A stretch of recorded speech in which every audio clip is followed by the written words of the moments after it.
right. Ladies and gentlemen, welcome back. Against the Ropes podcast. Gio Garcia here.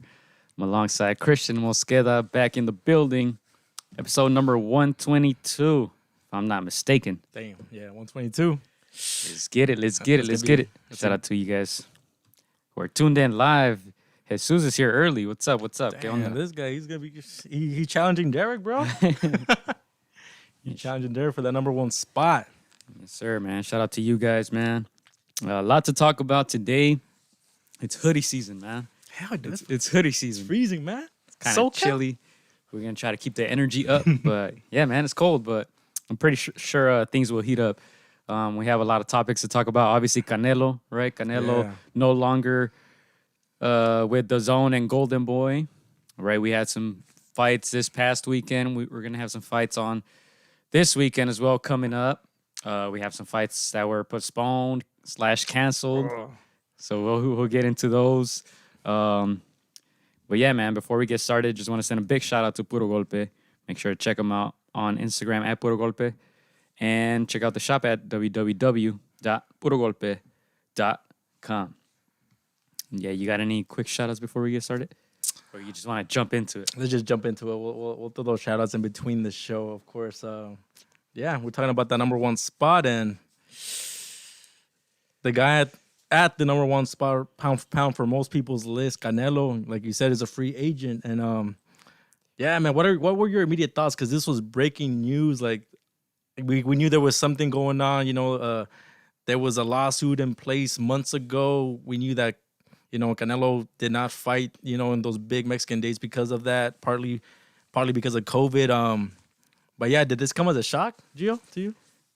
It was a shock that it happened so quick. Yeah. Like, it was just bam. Because the lawsuit just happened not too long ago, right? So I'm surprised that DAZN didn't fight it a little more. They're probably, I don't know, struggling with money maybe, perhaps. Yeah. But I think, honestly, and we can get into details and all that stuff. And let me send some shout-outs real quick because our guy Cesar, I think, from Five Aside is here. What's up? Thanks for tuning in. Our guy George Rosso's here. What does this mean for the DAZN subscription? I mean, that's the thing. You know, I say all parties win except Oscar de la Hoya and Golden Boy. Yeah. Because the DAZN, I'm pretty sure they're struggling to come up with the $365 million, right, that they owed Canelo. He only fought 3 fights on the DAZN.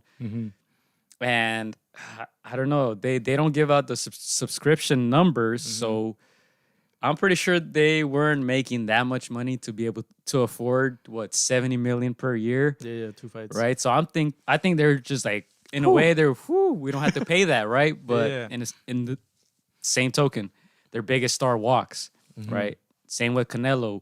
He no longer has to listen to these guys tell him to fight Masvidal and MMA fighters. They're talking about the wrong sport, right? So he's probably like, okay, cool. I can go make pay-per-view money, maybe promote Canelo promotions, right? And I think the loser here is Golden Boy because they're kind of caught up in the middle.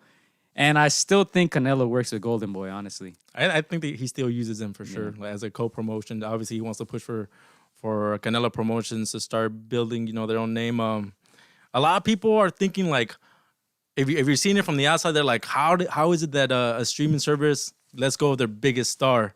Like you mentioned, it was like a catch-22. Yeah, you have their biggest star, but there's a lot of pressure to pay him as well. You know, minimum you had to pay him at least $35 million each fight, and that's a lot. That's a lot of money, you know, and that kind of, you know, that means you have to pay the opponent much less, and a lot of these fighters are not taking that money. But yeah, in a way, DAZN, I feel like they're more of a casual streaming. Why do you think they put on YouTube like fights? They were making a lot of money off those fights, and yeah, it's a lot of pressure for them to pay, even if it's the face of boxing, that much money. And I think you're right, Gio. I think they were just lucky, you know what, like take our losses. We got rid of that debt, I guess you can say, that pressure. Like, now we don't have to deal with this, you know. And yeah, this wounds Golden Boy a lot, because Golden Boy is a boxing entity. They just lost the face of boxing, so I think they still work with Canelo down the road. I don't think that Loyal just lets them walk like this. Yeah. I think they'll still co-promote in a sense, right? But yeah, shout out to Sean from Just Boxing who's here as well. Yeah. Nice. He says Golden Boy can invest more in their young talent, and they've already begun to do that, right? You hear Oscar, especially this year, calling Virgil Ortiz the next one up, and Ryan Garcia, obviously. But I definitely think the pandemic helped them kind of rip this contract up. Yeah, I think right. so. I don't think if the current situation is what it is, that it would have been that easy and that quick. Yeah. Now, like I said, I still think Canelo works with Oscar. Yeah. Will he still work with DAZN? I don't know. That's the thing. Yeah. Probably. I mean, he could do whatever he wants at this point. He could hop around. I don't think he's signing with anybody. I heard an interview in Spanish, and I'm going to play some clips of it, and he's saying basically that. He wants to build Canelo Promotions now and co-promote and work with every promoter to bring the best fights possible. So I don't think he's going to stick with just one. Yeah. So I think the biggest example that we've seen of a free agent has been Mikey Garcia, right? I'm sure you're going to bring that up later, Gio. He just their names is so big in boxing that they can go anywhere they want. Some of the younger fighters can't do that. They kind of have to stick to one promoter and build their name. But Canelo's in that position where he could go from DAZN to PBC to any of the other affiliates and fight wherever he wants. And I think that was the biggest thing he wanted. He just wanted to fight. And just being a free agent allows him to have that much more options for sure. So yeah. Are you guys unsubscribing? That's the question. Are you guys unsubscribing? They already were not putting on that many shows, and then we just heard today that another show is perhaps scratched maybe this year. I know they're talking about late December, but we'll see if that happens. So I know Anthony Joshua's coming up too at the end of the year, but I mean, all I've heard from people who have the DAZN subscription is that they're on the border. Everybody wants to unsubscribe if they haven't already. Yeah. So unsubscribing and having to pay $20 for a fight that you want to watch. I mean, how are you going to entice, boxing fans? Obviously you still have Ryan, you still have Virgil Ortiz. If you're Golden Boy, you still have, if you're Eddie Hearn, you still have Anthony Joshua, right? Yeah. Devin Haney's on DAZN. The lighter weights, Chocolatito and El Gallo, they're still on DAZN. You still have Joshua Franco, who's going to fight on ESPN this weekend. But if he brings the title back and no more rematches, he's going to be on DAZN. So there's still some names, but obviously the biggest name is Canelo. Yeah, and for a lot of people that don't watch a whole lot of boxing, but that they, follow Canelo, he was Triple a reason. G, my bad.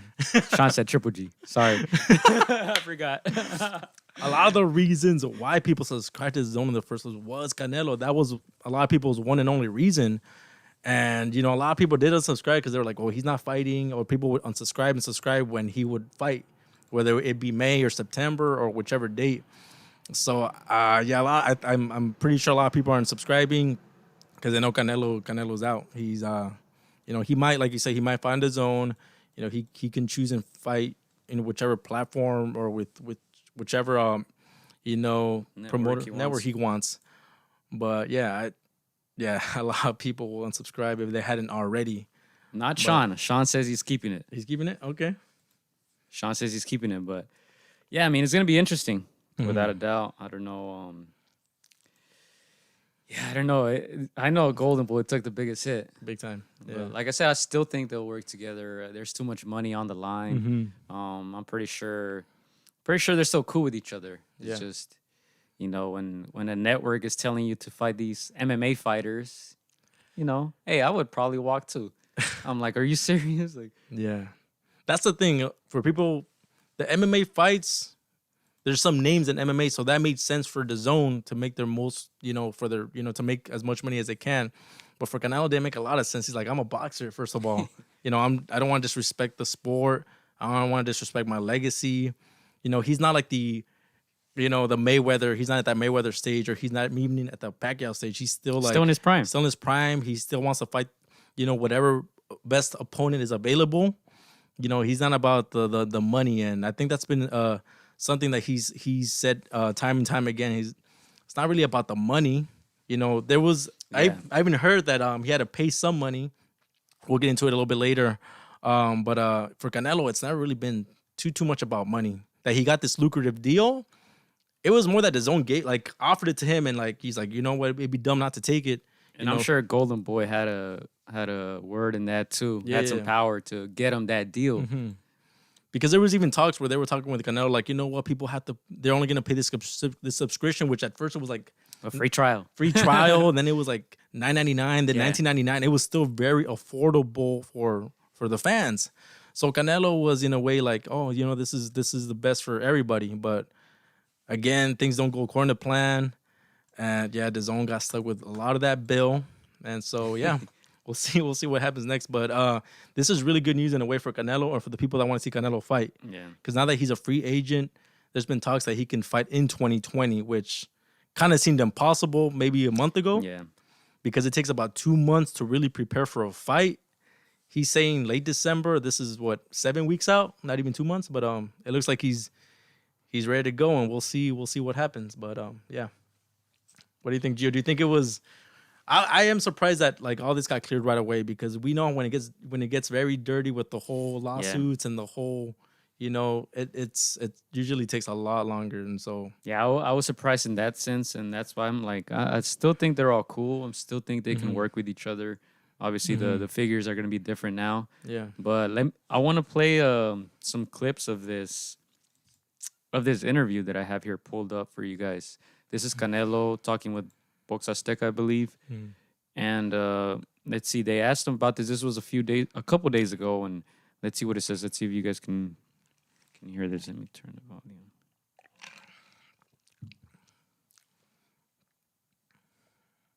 Can y'all hear it? Is it plugged? All right.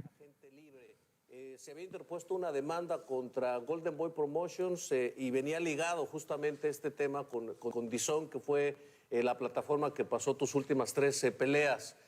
¿Por qué se presentó inicialmente esta demanda? ¿Qué es lo que no te habían cumplido? ¿Qué es lo que no tenía contento a Canelo Team? Pues mira, no puedo hablar mucho de detalles, pero lo más importante es la demora de las peleas, ¿no? ¿No? Que me tenían sin pelear y había detalles así, ¿no? Entonces lo que yo quiero pues es pelear y seguir haciendo historia y seguir mi carrera, ¿no? Eso era lo importante de todo esto, y gracias a Dios pues obviamente tuvimos que hacer todo este rollo de la demanda y como se tiene que hacer, ¿no? Las cosas legales, pero gracias a Dios nos resultó bien, hicimos las cosas como se debían de hacer, bien y con prudencia, pero con decisión, ¿no? Lo importante aquí es, también queremos dejar un golpe de autoridad para que los peleadores que vienen también subiendo, que sepan que tenemos que en algún momento de nuestra vida tenemos que ponernos en una posición. All right. So that was Canelo a couple of days ago. You want to translate, Chris? No, I'm kidding. Basically, he's saying, you know, he didn't give too many details about what they owed him or what the figures were, but he sounds happy to you know, part ways and in a way take control. And he's saying he's doing this for future fighters as well, so they can take control. Obviously, not too many fighters are a big star like him. Yeah. Not too many fighters can afford it. But it seems like he's happy to part ways and continue his career. His biggest complaint was that he wasn't active. Yeah, you know. We know a lot of people turn down the money. That's what the rumors are. We know that DAZN wanted certain fights, right? So I guess they weren't on the same page there, and he was sidelined for too long. Yeah. So, I mean, now Canelo Promotions, right? There you go. Like you said, like there was a fight that couldn't be made. I did a little bit of research. A lot of this is like rumors, but we can go by the numbers if you kind of break it down. We heard that there was about a $40 million budget for any fight that Canelo was involved. If you kind of do the math, he had to get it paid at least $35 million. At least 35, so they can meet that $365 million per fight. So pretty much that left only $5 million on the table to offer any opponent. A lot of these opponents are, you know, title holders, and you know, when you get a fight with Canelo, you're expected to make a little bit more than that, depending on you know your fan base, you know, if you have a title, you know, and a lot of these fighters, when you know that your opponent's gonna make 35 and you're gonna only get 5. Yeah, that's what I was thinking. I don't think it cares like they're not gonna look at their own following or their own numbers. They're Yeah. gonna be like, that guy's making 30 something. Yeah. I gotta get at least 10, no matter what. Yeah. You know, it's not how it always works. You know, but Yeah. I'm pretty sure a lot of people did, you know, go about it that way. Mm-hmm. At least, you know, Oscar said everybody has rejected a contract. Yeah, And how everybody. true is that? I don't know, Yeah. but you know, For a lot of these fighters, $5 million might be like their biggest payday ever. But yeah, again, all these guys get together in a way they can kind of leverage. Like, you know what? Yes, this is the cash cow Canelo. He can afford to pay us more. But if you know, Canelo hasn't been able to fight all year. I can you know, just guess. I can just assume that a lot of that had to do with that money not being enough.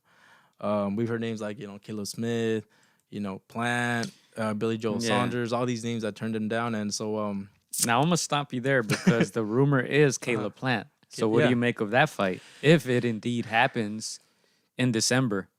if that does happen, first of all, it's a big win for any fan that wants to see Canelo, because it almost seemed, you know, impossible to see Canelo fight in 2020.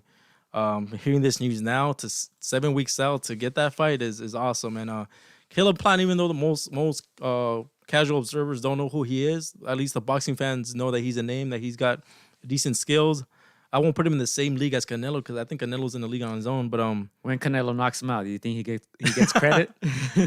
Canelo will get credit just finally fighting and fighting someone that's at least credible. I mean, I kind of put Caleb Plant up there with Jacobs.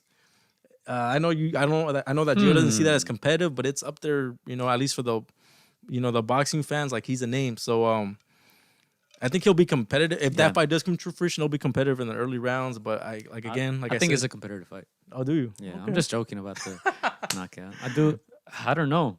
I don't know, because he is bigger. Who do you think wins? Random question between you named Caleb Plant and Daniel Jacobs. Who do you think wins in that one? Honestly, right now, I think Jacobs, just because Caleb Plant hasn't really been tested against anybody. He hasn't been tested against, you know, Oscategui. He's a good name, but Jacobs has that experience with Triple G, with Canelo. You know, he's got names in his resume. But he's fighting Rosado soon. Yeah, so that's gonna be a good fight. But Caleb Plant, a lot of people have given Caleb Plant, you know, shit before for not taking a previous offer that Canelo, you know, offered him. I'm guessing now it makes sense. He's taking the fight. Maybe he's out getting offered more money, you know, whether it's $1 million, $2 million more, like that's money. So if that fight does come to fruition, I think it's a good fight overall, at least for the boxing aficionado. Yeah. So, yeah. Jesus says he doesn't sound like he's a big fan of Plant, because we had this discussion over the weekend when I was streaming the live fights from Tijuana. We were talking about that fight a little bit, because that's when the rumors came up, and he says Canelo knocks out Plant, and he also says Jacobs knocks out Plant. I don't know about Jacobs. I mean, Canelo. knocking out Plant. You don't think so? Jacobs, I don't think so. No. Canelo, maybe. I mean, if you really think about it, Canelo's only knocked out Sergey and Fielding in the last 3 years. So, I mean, I'm not taking anything away from Canelo. He is the pound for pound best, but I don't know, man. I don't know. He is 30. Yeah. He's 30. So, he's getting, I'm not saying he's getting up there, but this is the first step into, you know, yeah. But I like that fight. Caleb Plant, you know, this is a good fight for Caleb, not just money-wise, but it's like, it's a step up. Finally, like, this is where people start to really give him credit. Even if in defeat, he gives a good showing. Plant? He's going to get some I credit. still want to see him fight Benavidez, man. Yeah, no, of I course. still want to see that fight. Yeah, of course. But yeah, I think Canelo Plant is an interesting fight.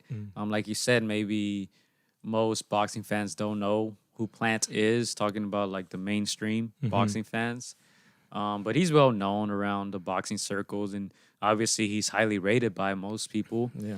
I can't say I'm the biggest fan of his, but I think the fight will be competitive. Yeah. That's Plant against Canelo, and then the network for that is going to be interesting, whether it's going to be pay-per-view, right? That's another thing. Now we probably don't get to watch Canelo for free, quote unquote, because you still have to pay for the zone. It's still pay-per-view, but it's, I suppose, cheaper than paying $85, $90 for an HD stream. Now, Sean from Just Boxing asks, do you think the zone overestimated Canelo's draw? In a way, yeah, in a way. But I think Canelo can draw those Shout fans. out to Inoue. I mean, I think Canelo can draw the fans. I think there was a lot of strategic things that DAZN did wrong. The commentators. No, no. I'm just kidding. I'm kidding. I think you're right. You're onto something. A lot of production values. Production. Yeah. The first couple shows are very rocky. Yeah. They were playing the wrong music. They were cutting to the wrong screens. Yeah. The graphics are a little funny looking. Mm-hmm. I don't know, but I don't even know if that's in question right now because of the whole pandemic. Yeah. Now, what is the draw now? Mm-hmm. He hasn't fought this year. Yeah. I mean, the draw as far as fans, people are still packing the arenas against Rocky Fielding. He fought where in New York, MSG, right? Yeah, People yeah. still pack that arena. Yeah. As far as filling in seats, obviously he's gonna do that. As far as bringing in subscriptions, yeah, that's tough for one person to Yeah, do that. For one person who's gonna fight 2 to 3 times a year. In his contract, he was only fighting twice a year. Yeah. So to expect one person to try to hold it down for the whole year, fighting twice a year, that's tough. I was just gonna say that it's like a boxing event. That's only the main event. You still need to support it with co-main events with a good undercard. And I think DAZN kind of failed in that sense. They were looking at YouTube, fillers, right? Boxers to fill that undercard in the calendar year.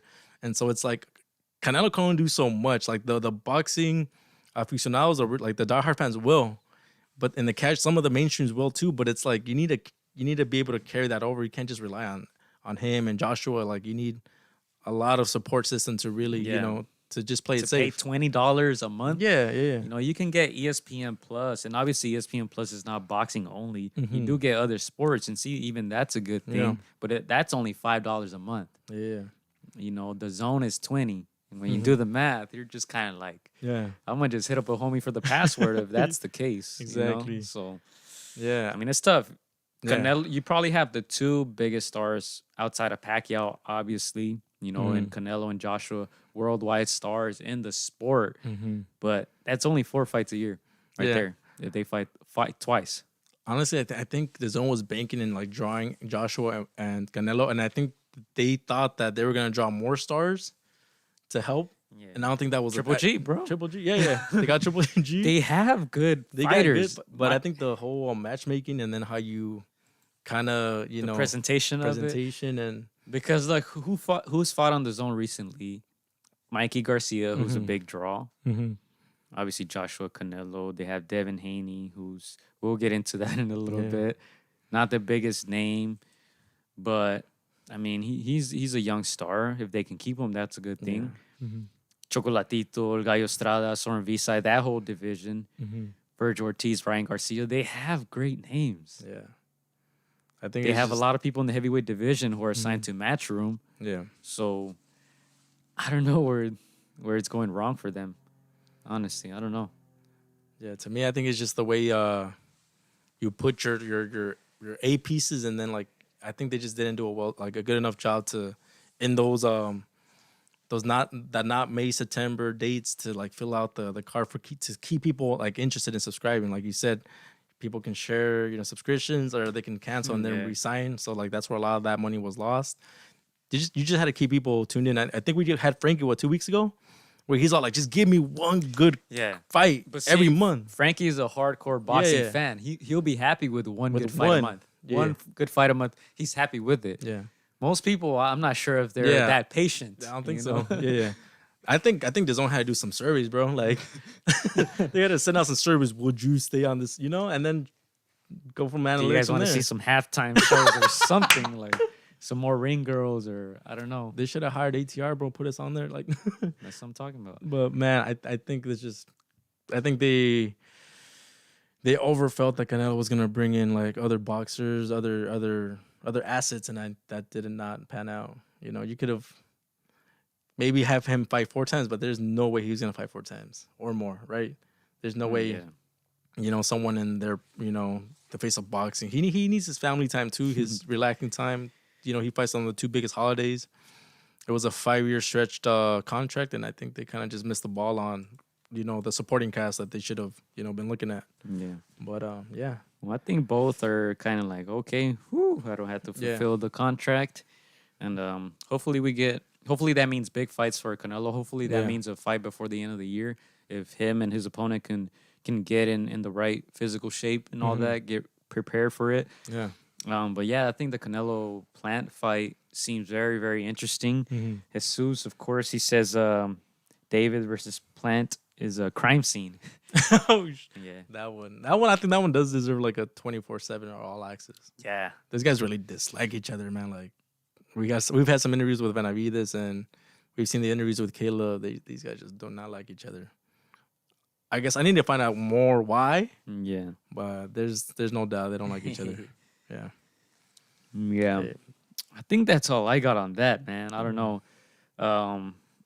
I overall I think it's a good move, and I feel like a good example from Canelo, right? Being the face of boxing, saying I don't have to be tied down to a contract. Oscar did it. Yeah. Mayweather did it. More recently, Mikey Garcia did it. There's still a lot of boxers who are out there saying, "Oh, well, my promoter doesn't give me the fights I want," and they're not doing anything about it, right? Canelo took it into his own hands, and now he's a quote unquote free agent. Yeah. Right. So hopefully that means better fights for the boxing fan. Yeah, that's the thing with a promoter. Sometimes you need a promoter to, when you're young, when you're trying to build a name for yourself, when you need somebody to tweak out all those fight details and find you an opponent and all that. That's the promoter comes in handy in building that, just that name recognition. And the good thing it was in the Mikey situation where he was out for 2 years or so, right? Imagine. It was like, all right, quick, boom, release him. All right, move on. That's the thing. I think it helped that that debt was so much that they're like, let's just get rid of it. With Mikey, I'm sure there wasn't, and they were trying to keep him, and they stalled him for 2 years. But after that, we saw Mikey have some of the, I wouldn't say the biggest fights, but he had some of the best names since he got out of that. So I'm expecting Canelo to do some of the same, and free agent. Do you think Canelo had to pay to get out of that? Most of the times, if there's a contract in place, you might have to pay a little something. I don't know. That's interesting, man, because they owed him so much money. Did they have to pay him a little bit to let him go? Shoot, I don't know. That's a lot of money involved. Yeah. And I know in that interview, about that. And I know that in that interview he didn't want to give too many details, right? That's why we're still like. But he sounded happy. I'm just saying. He sounded happy. So I'm like, maybe he got a quick bag just on the side, like, all right, here, take it, and don't sue us. Yeah. I mean, if I had to pay somebody, I probably had a frown. I'm like, man, shit. But because they're the ones who initially announced it. Yeah, they did. It was Eddie Reynoso who that was the first post that I saw. Yeah. Right. And he seemed content. Yeah. Right? Like it's the leverage. You have like the upper hand type. Yeah. So they're the ones that owed him the money. Right. So I'm maybe because I saw that interview and I was like, doesn't matter how much, if I paid a little or paid a lot, but I think he was just kind of letting them off the hook. I think they're the ones that paid him a little or a lot, whatever the case. But hot take. I think we'll see him back on the zone. I think so. If not, like anytime soon, probably later toward the end of his career, if they're still around. Yeah, because I feel like they're doing good. It's just the product overall is not very enticing, but they're putting on good fights. And it's the new thing, streaming, right? Who watches TV nowadays? Yeah. Everyone does it over the internet. So I think it's a good idea, but we'll see. I hope they stick around. I think it's good for boxing if I they think do. so. If you really look back and you count, how many boxing fights you saw on your device or streaming service or on just like your TV regular, network, I think most people see them now on their phones, right? Yeah. Or like cast it somehow onto the TV. Yeah. Because I do that a lot. I'll have it like on my phone or computer and I'll just cast it onto the TV, right? Easier for me. Or you can just be at a bar and watch it. You can be at the beach and watching it. So exactly. It's convenient. Yeah, I think it was just too much. They bit off more than they could chew.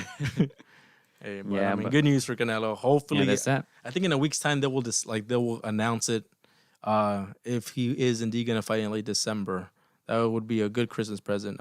He did say in that interview that he was gonna announce the opponent hopefully this week. Yeah. But I feel like in his case, most of the time it's up to his opponent to accept whatever offer is on the table. All right. Pretty much. He's getting his bag. Yeah. But that's the zone. And it's interesting because Dillian White against Povetkin is getting postponed, right? And we just heard, I believe today, Ryan Garcia, who was the next one up, you can say, for a Golden Boy. Match postponed due to Luke Campbell catching the virus. So yeah, that's a tough one right there. Here, I'm gonna go ahead and show you guys the tweets on your screen. Eddie Hearn tweeted, unfortunately, Luke Campbell tested positive. He has completed isolation and resumes training shortly, but will not be fit for December 5th. We are working on a new date with Golden Boy and DAZN. And only anticipate a very short delay to this great fight. Do we believe that? Do you think it's gonna be a short delay, or?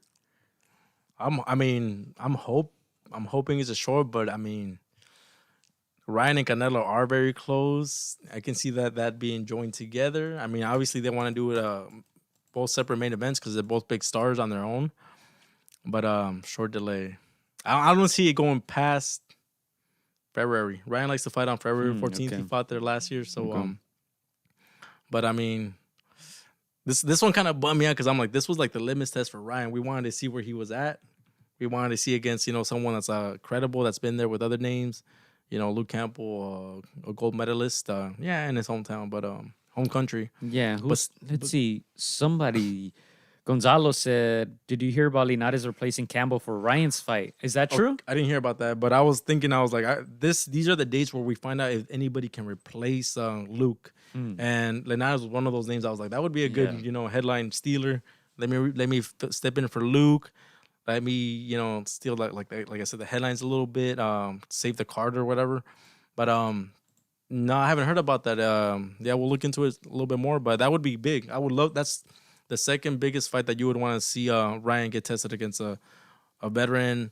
That's been tested. Yeah. That's been everybody knows who he is, and he could give Ryan a good test.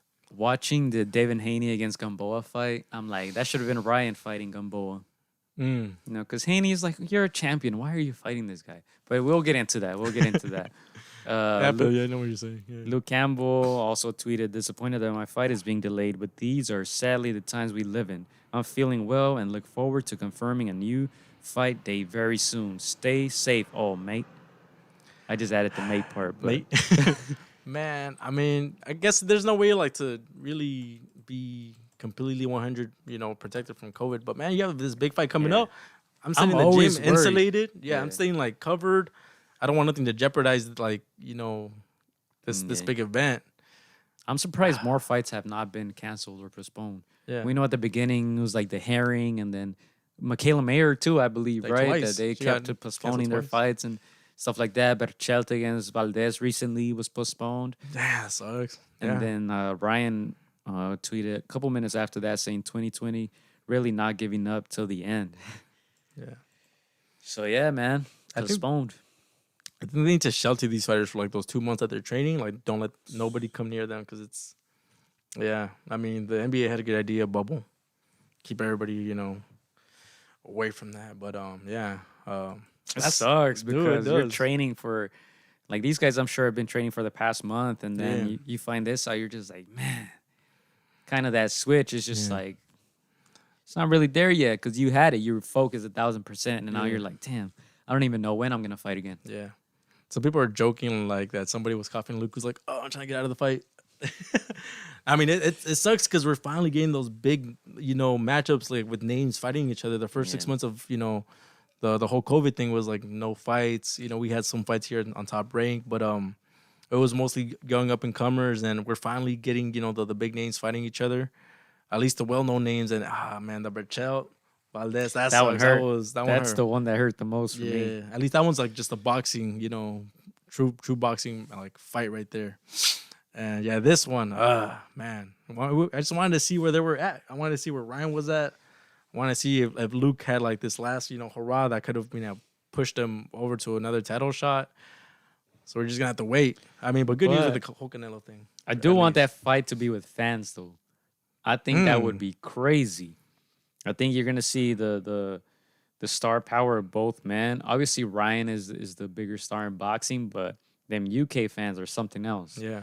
Right. So it would have been interesting to see the Yeah, Mexican American for crowd, sure. the younger crowd rooting for Ryan, and then all the Luke, Brits yeah. in that arena Yeah. singing and chanting for Luke. So if this means that hopefully we get fans whenever they do fight, hopefully that's the case, turned out into a positive. But for now, man, it's a hard pill to swallow. Yeah, I didn't stop to think about that. That's for sure, man. You do right on the button. Those Brits will give Luke a lot of confidence. Energy. Because, I mean, the last time Luke fought a credible opponent, it was Lomachenko, and it was over there in the UK. And I thought he fought pretty well. He fought very, very well, even in defeat. So that crowd gives you like +2 stamina, +2 energy. Yeah, and again, Ryan knows how to bring in a crowd, and yeah, it would be a shame to see them fight in front of no fans. So yeah, we'll see what happens. I don't see Luke. He has to be isolated for 2 weeks. That gives him 1 week for the December 5th. Now you need at least a month and a half out. So I see this fight maybe getting pushed to late January or early Feb.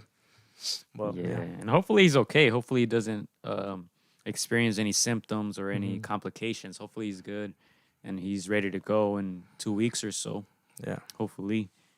But yeah, that's a tough pill to swallow, like I said. I think this is a good segue into Haney versus Gamboa because I think Gamboa would have been a decent test for Ryan. I think Ryan knocks him out.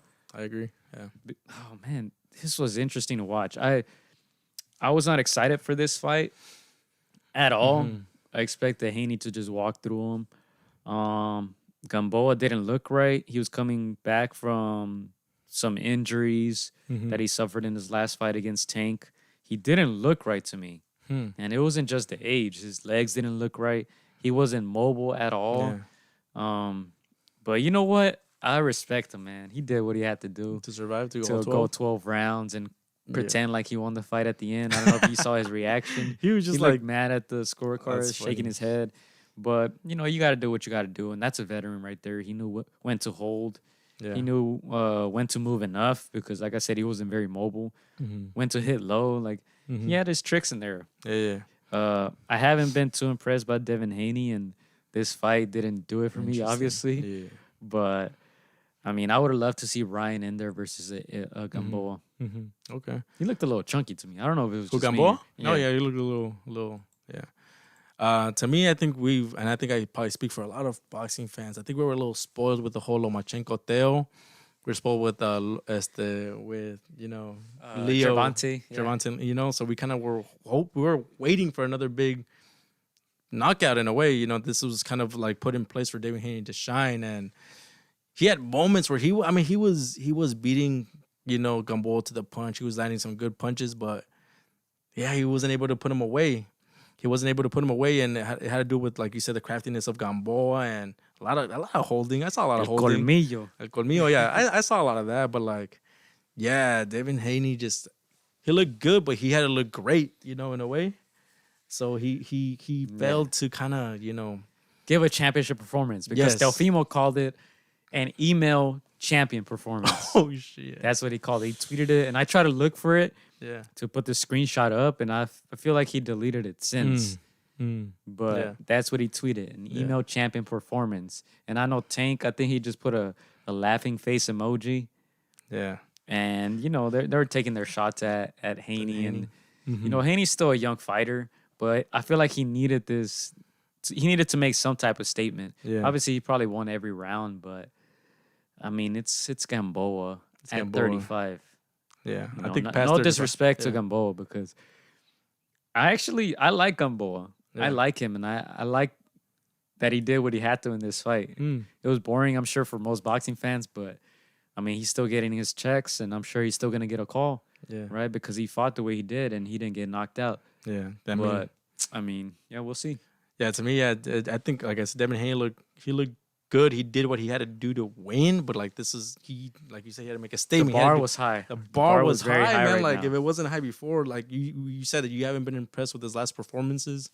The last one was a little lackluster. He did what he had to do to win, but And it's still fresh in our memories. Yeah. Right? Yeah. Gervonta was just last week, wasn't it? Or 2 weeks ago. Yeah. So it's still fresh in our memories, and everybody's talking about that knockout. Yeah. And Haney, and they're just like, he couldn't Yeah. even stop Gamboa. Yeah. Which that was the conversation with Tank too. Why Mm-hmm. did it take him so long? He was fighting on one leg, right? But ultimately, he did stop Gamboa, right? Yeah, he did stop him. But So Haney couldn't get the job done, and I'm still calling Teofimo undisputed. shit. But yeah, Devin Haney. A lot of people rate him very high skill wise, but it's you like we said, you also have to be exciting, apart from being skilled. And I mean, yeah, he kind of fell short in that wow factor. We'll see what happens from here, but so far it's Teofimo and Gervonta who still have us like thinking about like when are they fighting next, because that's what we want to see. We want to see excitement. Of course, skills pay the bills, and so Devin Haney's gonna be a blue chip fighter. He's gonna keep winning, most of the fights that he fights. But when he steps up to these guys, we'll see what happens. But yeah, dude, I think fell short. Shout out to Comics Fed who's checking in, Clyde. Before we get into your comments, because we're already on this topic, who do you think will become a bigger star in boxing? Gervonta Davis or Devin Haney? Bigger star. And who do you guys think as well? I really look into the whole discipline thing. I do think Devin Haney's more disciplined outside of the ring, and I think Gervonta has more Star power? More star power. No pun intended. He's got more star power. He's got more, he's got that power. He's got the team behind him. He's got him, Mayweather. And I don't even know the answer to my own question because I haven't gave it much thought, but just some points for each. Gervonta does have that Mayweather PVC backing out him. And people are saying he's a mini Mike Tyson, right? Knocking everybody out. Obviously, the discipline is in question. It seems like Devin Haney is a more disciplined fighter, but is Devin Haney as marketable as a Tank Davis? I mean, we just witnessed Haney against a 38-year-old go to distance, and it wasn't very impressive, right? We just saw Gervonta, even though he was fighting a smaller fighter, like we said, when you fight the smaller fighter, you're supposed to get him out of there. He did that. So I don't know, man. You guys help us out here in the comment section. I think I want to say Tank, but I said last week I don't think he's going to become a superstar in the sport. But when I watch Haney, I'm just like, he's not very marketable for some reason to me. He's still very young, though. Yeah, he's still very young. I don't know. I don't want to compare him to a Reagan now because they're completely different fighters. They're completely different styles, but it's more like, Reagan was winning a lot of his fights, but a lot of people were like, okay, and like, I mean, obviously somebody that loves boxing, you appreciate that his boxing skills, but a lot of people were just like, it was hard for people to get excited behind, So, like you said, Devin Haney's young, so hopefully, again, he is a blue chip fighter. He's gonna win a lot of his fights. Very, very skilled. It's just that wow factor that people, know your name, outside of the boxing circles, and that's what superstar does mean. Yeah. Does the mainstream audience know you? Yeah. Can you go on a late night show and they'll be like, oh, I know who this guy is. Can you walk down the street by the MSG and people will be like, oh, we know who this guy is. Yeah. Can you go to an NBA game and people are like, oh, there you go. Can you go to London and people will be like, oh, I know who this guy is. And going to that, I'll answer this question real quick. From Jesus, will Canelo fight in Mexico? Big stadium like what? Raiders? Las Vegas? Azteca, maybe? He said Raiders? Oh, maybe he means like big stadiums, like the Raiders. Canelo did say he was interested in fighting in Japan because I think one of his sponsorships is from Japan. So I think even in Japan, people will treat him like a star. Yeah, I mean, right, because they love boxing as well. Yeah. Right, and Canelo's one of those names. He had the biggest contract in sports, and people know who he is. Yeah. So the question is, will he go fight in Azteca? Mexico or in big stadiums. Mexico, that would be sick. I don't know. It just seems tough because COVID. Nobody has done it recently. Yeah. Like when was the last time? Obviously, the most memorable is Chavez. That was like 90s. But who else has? It's been like a a minute. lot of fighters, like Marquez even said, Yeah. oh, they want to go fight in Mexico for the last couple fights, and they didn't even do that. They didn't even do it. Mhm. So I don't know. Maybe the money is just I was gonna say not that. there. I think the money's, even though like it's for the fans, it's for legacy. Yeah. It's like they And when they security and all yeah. those things. when they really sit down, it's like you're gonna lose this much money if you fight there, but you know you can And make yeah, this X much more if you fight here in Las Vegas or whatever. You know, because let's be in honest, States. those tickets for the Yeah. Chavez fight were probably very cheap. $5, $10, Mm-hmm. especially back then in those times, Yeah. right? And you're sitting all the way up there. It's not Yeah. that expensive. I've heard of many of our friends go to soccer games over there, and they don't pay much, and everything is affordable. Yeah. You get a big jug of beer for $5, where here it's $25. Yeah. So It's just different. It's different. I don't know. I don't think the money is there. Like they say with Andy Ruiz too, but it looks difficult. yeah, I think it has to do a lot with that money issue. Obviously people always say like, oh, I'll do it for the fans, blah blah blah, but it's like it doesn't really come to fruition. You know, again, a lot of people have bosses that they have to answer to. I mean, I think maybe this is the best time for Canelo because he's gonna, you know, he's a free agent. He answers himself now, in a way. So it's like, I mean, if there's ever a time, it's probably now. But Yeah. we'll see. We'll see. Again, you also have to think about your opponent. He has to get paid too. So Yeah. there's a lot of variables. So That's who true. the heck wants to fight Canelo in the Azteca? You know, like you're giving. You know how scary that is? Clyde says Dang. Canelo should go for a Chavez record. Oh, the Yeah. I Philip don't even know. Azteca. Honestly, I don't know if they'll allow it now.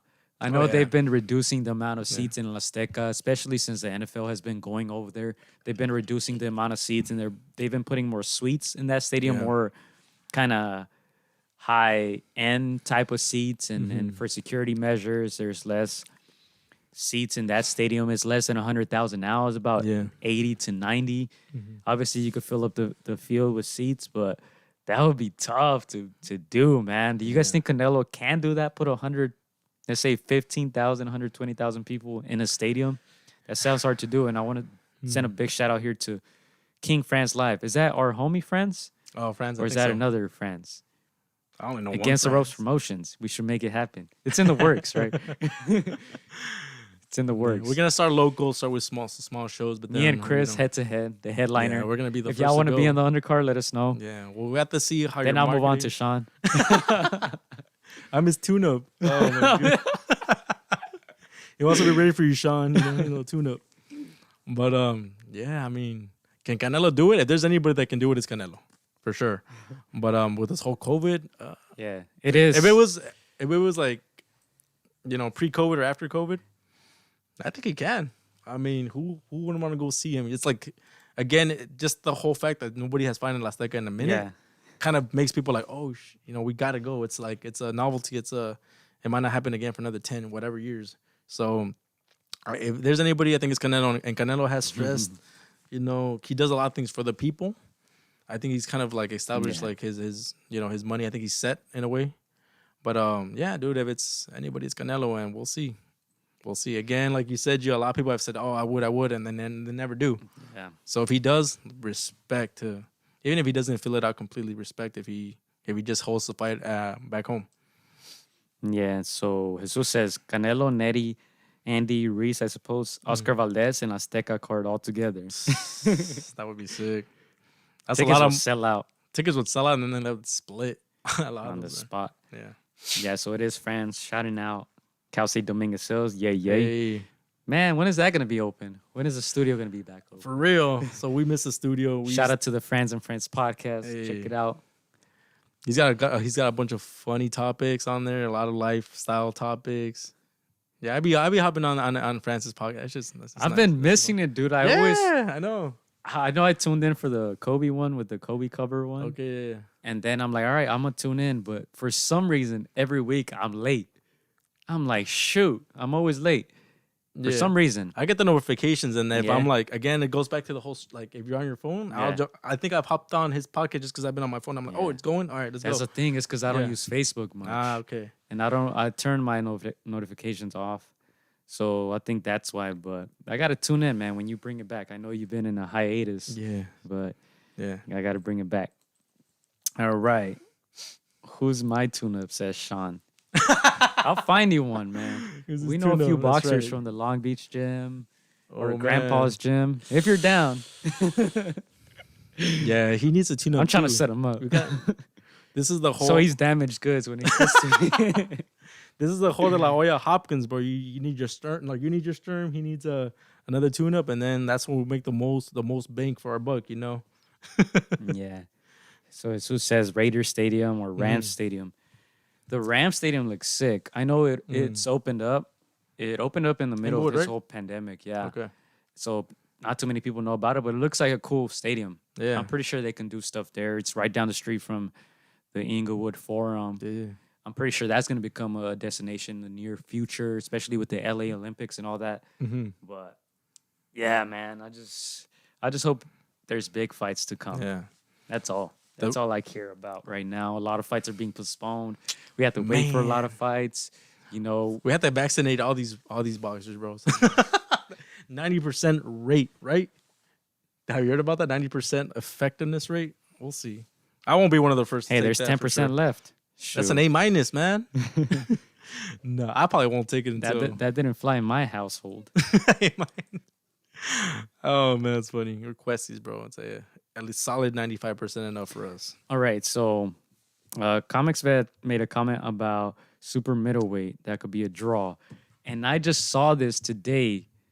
Edgar Berlanga, apparently Julio Cesar Chavez had some comments to say about him, called him out or whatever. I don't know. I didn't click on the video, but Berlanga responded in Spanish saying that basically it's not going to be good for Chavez Jr., that is. Yeah. I You would think that he wouldn't knock him out in one round, right? don't think so. Not in the first. But will he knock him out? I think we've seen the best of Chavez. I think we talk about discipline. We've seen the best of Chavez. What was his best? The loss to Martinez? The best was when he fight Andy Lee, I think. I think that was his I best. still don't remember this fight. That was a great Which fight. is crazy. That was a great fight. He was like losing a lot of those rounds, and it was about to end, and then he knocked him out. But that would be an interesting fight. I mean, I think Chavez. I think he's in like at that end where he has to just cash out, and who wouldn't want to see Puerto Rican versus Mexican fight? You know, that one always brings fireworks. And I think man. Berlanga's a beast. He's raising that stock Berlanga. every single fight. Yeah. It seems like a year ago people weren't even talking about Yeah. him. And now everybody's calling him out for one reason or another because he's one of the hottest names right now Yeah. in boxing. On ESPN, he's probably the hottest name, other than, of course, El Maestro Muratalla, who stole the show during the summer. But Yeah. Berlanga is up there, man. Clay Collard, unfortunately, his last fight got canceled. So I think 1 and 2 is Muratalla and Berlanga right now on ESPN, man. Yeah. A lot of people are calling. Yeah, I think Chavez Jr. probably sees him as still too green, even though if people see he's got a knockout streak that matches Tyson's. I think he maybe sees something where he's like, this guy's too green, I could catch him. But again, Chavez Jr. says a lot of things that I don't know. I don't know if it's the headlines or I don't know. But I would like to see that, honestly. Like, why not? Yeah. Why not? Chavez is the one that's asking for it, really. So. Jesus says a Chavez KO will elevate Berlanga big time. Yeah, big time. Yeah, because like you say, you can market it Puerto Rico against Mexico. And how many people have knocked out Chavez? Like he's quit on his stool many times, but how many people have actually stopped him? I think from far, right? In the 9th round. But even then, he quit on his stool. He quit on his stool, yeah. Wait, did he on his stool? Or because I know he got dropped multiple times. I think he didn't want to get up like that 9th or something like that. But correct us if one of us is right, one of us is wrong.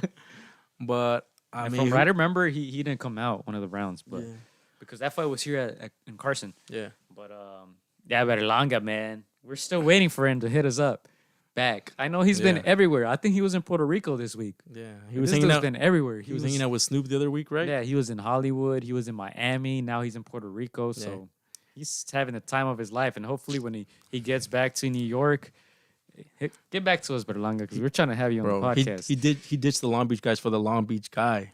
For the guy, man. For the Long Beach guy, man. He said he was down. All right. We're not Yeah. making this up. He said he was down for the podcast. He's just been traveling, and Just he like- found a cooler Long Beach person. So She was like, I'll pull up the DMs, I swear. I swear, guys, I'm not lying. But yeah, I would like to see that fight. Why not? I mean, Chavez Jr. has been eating that humble pie. I mean, he's been having it since that Martinez fight, but man, he's still there. He's still talking. So yeah, Berlanga looks Yeah. like he's a mellow dude. Like, I know Berlanga's been calling out, I mean, Canelo and all these things, but down the road. 15-0, 15 first round knockouts. Man, that's insane. Obviously, he's going to be stepping up in competition little by little. Yeah. And that first round knockout streak is going to come to an end eventually. Mm-hmm. I think soon as he steps up in competition. But that's just impressive. Yeah. First round, in less than 3 minutes, you're getting guys out of there. Kind of like King Kong Ortiz. Yeah. He's not doing it with the forearm, but he's still doing it, Berlanga. And we'll get into Ortiz in a little bit as we go to some of these comments here. How do you guys know Berlanga? We actually don't know him, but our sponsor, Puro Golpe, he contacted him. I'm not sure if he knows him personally, but he told us, hey, Berlanga's down for a podcast. And we're like, all right, cool. We hit him up, and he said he was down. But ever since, he's been on vacation, so... That 15th first round knockout got to him. He seems like a cool guy. We'll get him on. We'll get him on, and yeah. All right. If you guys have questions, we'll put it up with time. We'll let you know when we have him on, and Yeah. Chavez asked Jesus asking about, will Chavez show up like the Jacobs fight? He was doing well against he Jacobs. was doing good. Yeah. He was doing good. And isn't he training? I saw some videos of him supposedly training for a guy with an Italian last name. I don't know if he's from Argentina. I saw some supposed videos of him training, Yeah, but I think he's going to fight again. Chavez. yeah, I know. Ya le gustó. Yeah, like, so I know our boy Alfonso Gomez was calling him out too. He was like, just today, just this morning. I saw the comments. So But he sounded a little concerned about the weight. The weight. yeah. So yeah, I kind of mentioned, I was like, you can fight him at any Canelo weight. You got from 160 to 175 to choose from. But I don't even know. Well, what's Chavez at right now? 175? Hopefully. Probably cruiser, huh? I feel like he should just do like those quote unquote exhibition Okay. matches like Mike Tyson is doing. yeah. Which that's coming up in 18 days. So Chavez Jr. is Sean's tune-up. There you go. Just go for the nose, Sean. Go for the nose. Just outbox him. Martinez gave you the blueprint. You know what to do. All right, let's see. Jesus criticizing PBC in Top Rank in the zone. That's a whole topic for another day, man. Yeah. Do you guys think Tyson or Jones? What do you guys think about Tyson and Jones fight? It's coming up. It's coming up, man. It was like talked about a lot like a month and a half ago. It kind of lost And steam. it kept being postponed. Yeah, and so now it's okay. It's coming up the 28th, correct? The 28th. Yeah. man. That's pay-per-view. We're gonna be in Ensenada. Badu Wow. Jack is on it. Dang, Frankie's not here. But yeah, that's coming Yeah. up the 28th. It's here at the StubHub / Dignity Health Sports Park / Home Depot Center / Dominguez Hills / Carson, California. It's gonna be the AtR Center next year. Trust. Yeah, it's here. I don't know what to think of it, man. How much is the pay-per-view? $15, or is it gonna be like a legit I don't. $50+ If you guys have the price, Yeah, let the us know. information. Let us know. Yeah, I'm guessing it's. I mean, if it's for charity, it at least has to be at least $29.99. I think. We'll see. But man, Sorry if I'm missing some of these comments, guys. We're trying to like conduct the show and read at the same time. I saw a lot. Yeah, I saw a lot of the pre-fight hype videos. I know it's an exhibition. I know it's for charity, and they're saying they're gonna go, for the kill. But I think they will start off hot. But I think, man, these guys are up there, so I think they're gonna end up respecting each other, man. I know a lot of people are gonna tune in, but man, I don't know. We'll see. We'll see. So Sean says Alfonso already called dibs on Chavez. So that's out of it. Sounds like you're ducking. It bro. sounds like he's ducking the tune-up to the main Do fight. you think it's good or bad for boxing? Asks King Friends. Why am I saying King Friends? Friends. You got me there. You tricked me into saying it. Oh, the Mike versus Roy? Yeah. If it's good or bad for boxing. I mean, I think it's good. tell me For why. that month and a half, everybody was talking about it. Yeah. It's I think it's bad for the new boxers because Takes away their nobody's shine. talking about them. Mm. But I think overall it's good for boxing. Hopefully they get a good turnout as far as pay-per-view numbers. Will we have a crowd? I kind of doubt it. California's pretty strict. Mm-hmm. I think it's good. I mean, in a way, I mean, cool. I guess the whole safety thing, you don't want to see like fighters at their age fight, but I mean, it is an exhibition. I mean, it's big names. They were gonna fight once upon a time, and then you finally get to see it. It's like let's say 5-10 years from now, you get a Tito Trinidad versus Oscar de la Hoya. Are you gonna be against it? You want to see that, right? You're gonna want to see Nah, bro. Oscar got robbed. We'll leave it at that. I mean, but they're saying Oscar against Maidana now, right? no, are you serious? That's what I'm hearing. Oh man, that's a good. I mean, style wise, but Oscar's up there. If you got like other stuff going on, like just do that. Oscar, you're a promoter. Like, why you want to fight again? Yeah. I mean, I would want to see Oscar versus Tito. Just, we send him over to Andy Aguilar and get them in shape and do. It's like a 4-rounder. I'm It's with it. yeah, I'm with there it, you yeah. go. It's like that. What would have happened, and then you at least get to see some Yeah. of their little shines here and there in moments. So This time Don King won't be involved, or will he? this Don King can be. Let's go hit him up. Let's go. Yeah, but yeah, I don't know. That's interesting. I forgot what I was gonna say, so I'm trying to buy time. No, again, I think it is. I think it is good for. I think it's good for boxing. I mean, Oscar's just bored, says Clyde. Probably he just lost his biggest star. So yeah, Canelo versus Oscar, make it happen. make it happen, man. Exhibition match for charity. Is there anybody who thinks Tito beat Oscar? I know Clyde. I know you say Oscar beat him. Fran says Oscar beat him. Sean, if I'm not mistaken, I think you said Oscar beat him, right? I haven't heard too many people say Tito beat him. You have to be Puerto Rican and think that Tito beat him. I mean, a lot of people. That's true. I think a lot of people think Oscar won, but a lot of people are like, "Man, he didn't deserve to win because he ran like the last 3 rounds." A lot of people are just But like, I mean, "Man, it's he 12 deserved-" rounds. You got to judge it round by Yeah. round. That's understandable because a lot of people were mad at that. Yeah, Kind of like at Loma, they're like, you didn't throw enough punches. Like, yeah. I would. I mean, like I said, if they were to whip into shape and fight in 2 years, I would watch it. I would like to see that. It's just to see, like, Shout out to my Boricuas. Yeah, shout out to the Boricuas, man. Yeah, I like yeah, for reggaeton.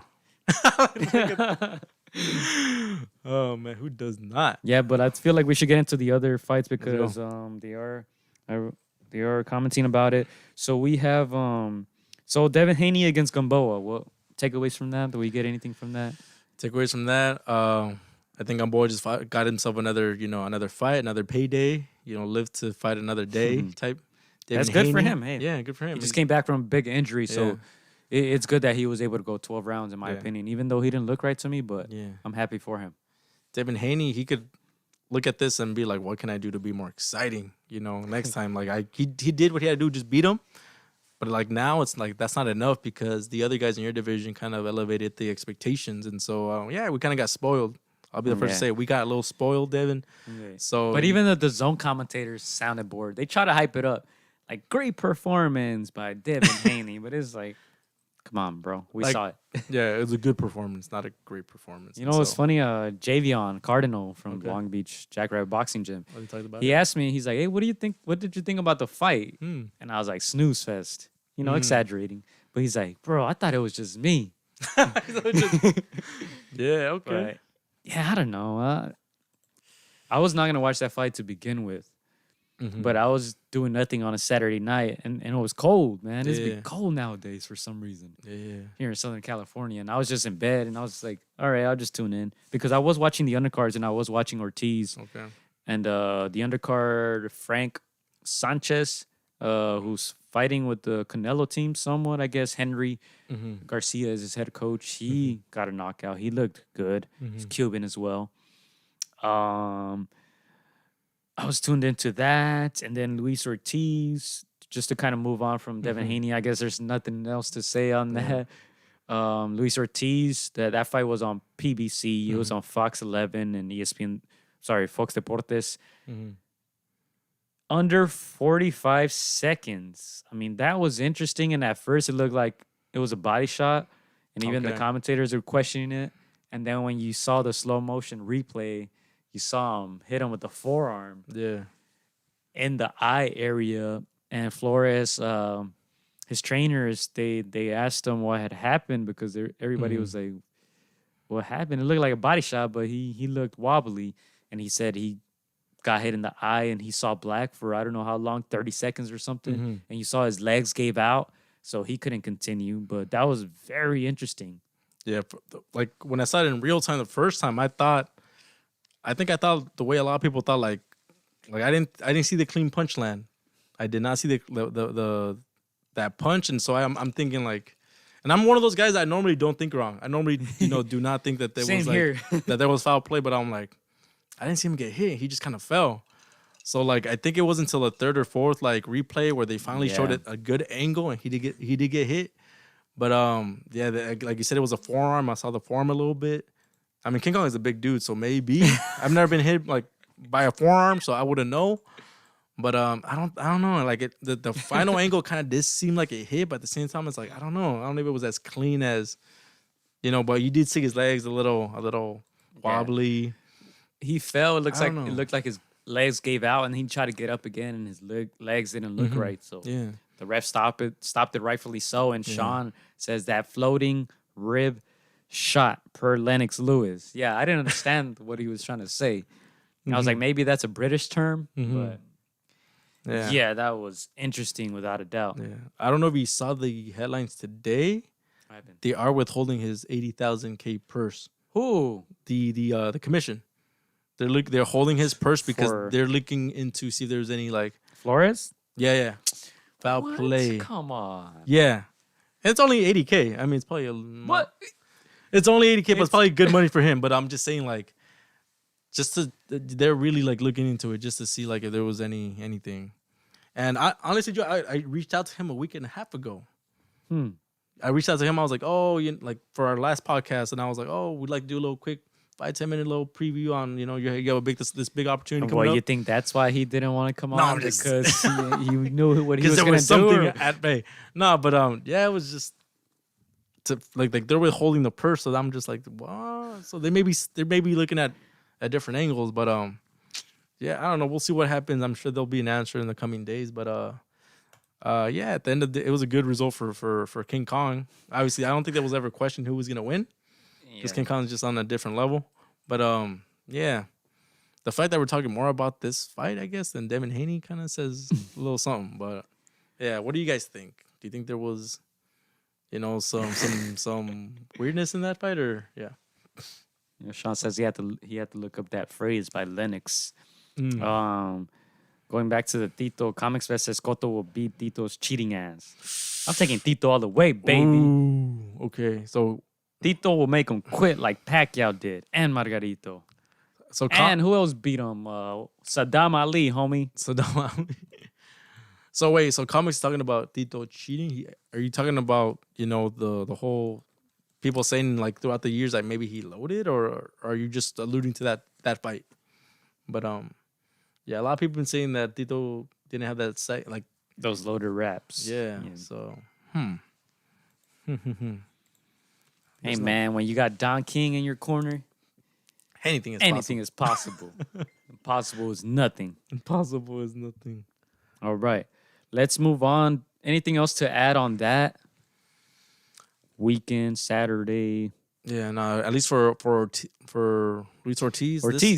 This kind of just... This is a win, so that kind of puts him in line. Andy Ruiz next? Yeah. Alexander Usyk next? Ooh, he's still a marketable name. Yeah. Ortiz, even at his advanced unknown age.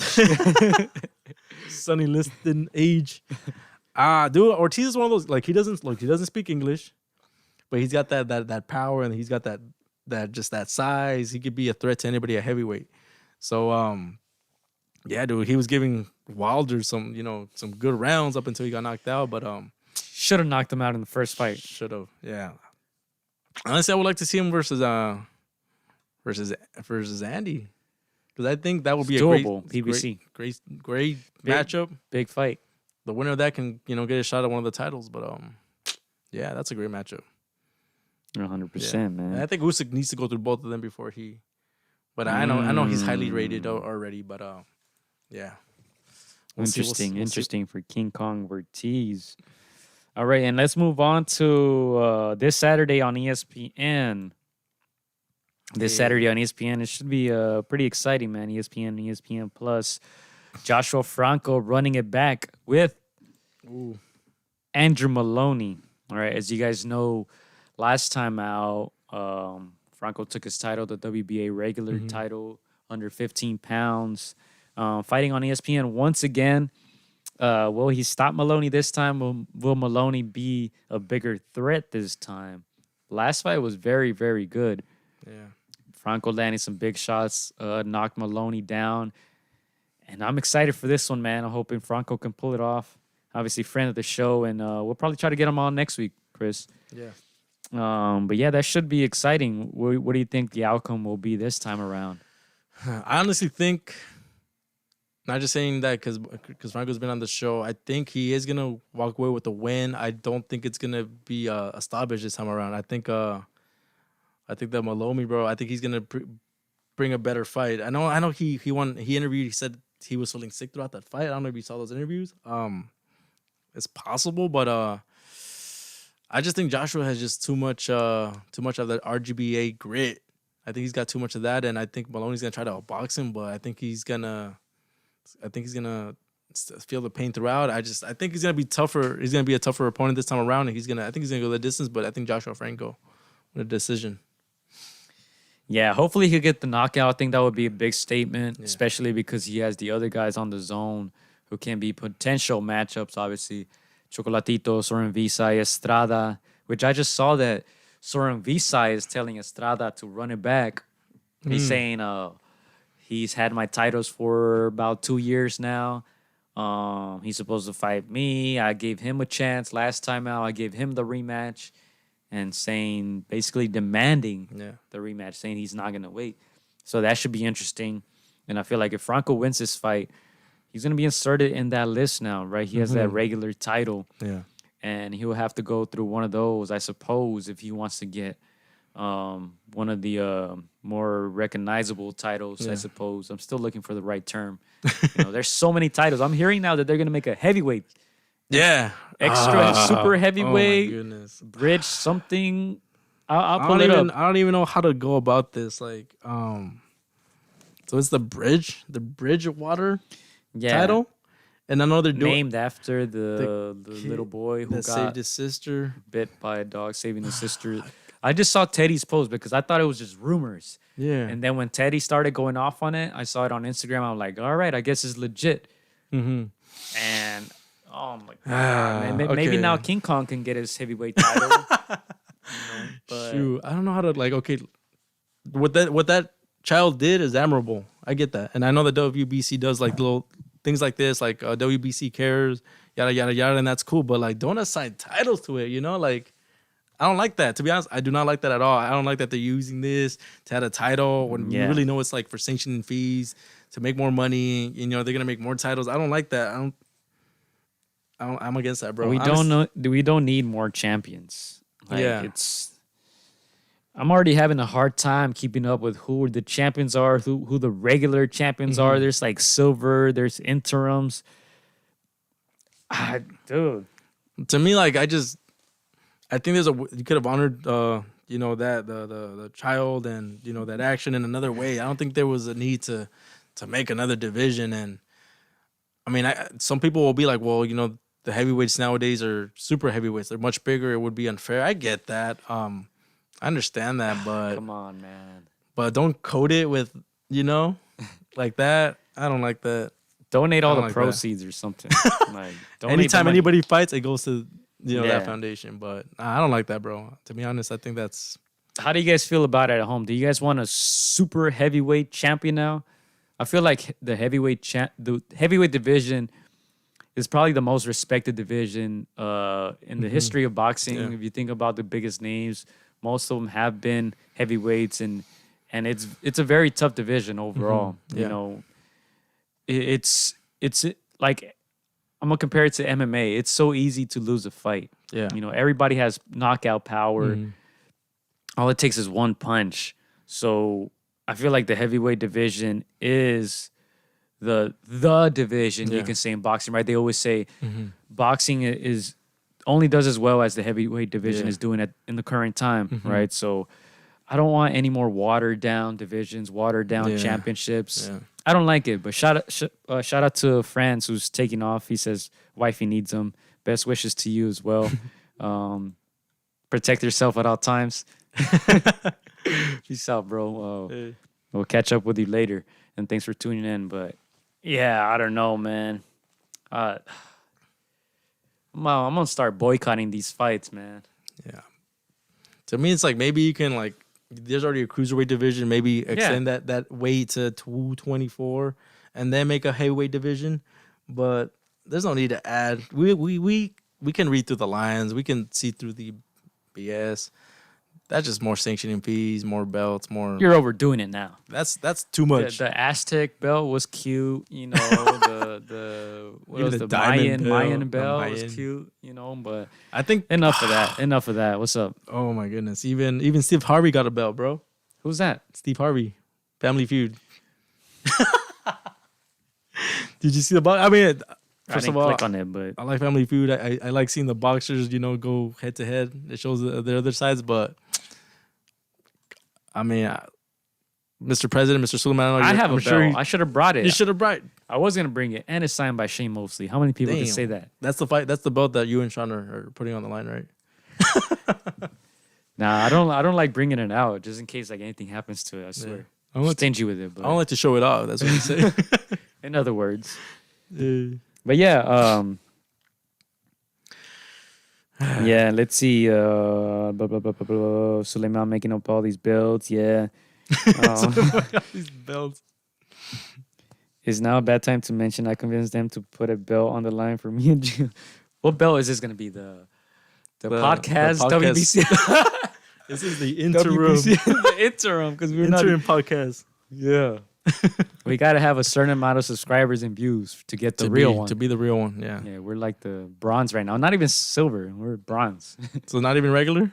Not even regular. Interim belt. The interim podcast. WBC email belt. That's funny. The email. Yeah. But that's that on that belt. Going back to Franco, Jesus says Franco blew him away. Maloney said he was up on the cards and they tried to rob Franco. Yeah, we thought he was up by a pretty good amount, especially with the knockdown. And yeah, the scorecards were surprising. Hopefully they don't pull any of that stuff again. But I think I'm giving Franco I'm gonna say a 75% chance of winning this fight. Yeah, no, I agree. I think Franco. I think he did Is this card gonna be on top? It's the top ranked card, right? ESPN. Okay. It's on the undercard of Kell Brook and that's right. The other fool. Your favorite fighter. How you forget his name? The other guy. Yeah, your favorite fighter. Spence Jr. Terrence Crawford. Okay, so now he's fighting in his turf, right? As opposed to going over when he won the belt over there at the zone. So yeah, we'll see. No, the other fight was on ESPN as well. Oh, okay. For Franco Maloney. Gotcha. Yeah, that was early on during the bubble times. Yeah.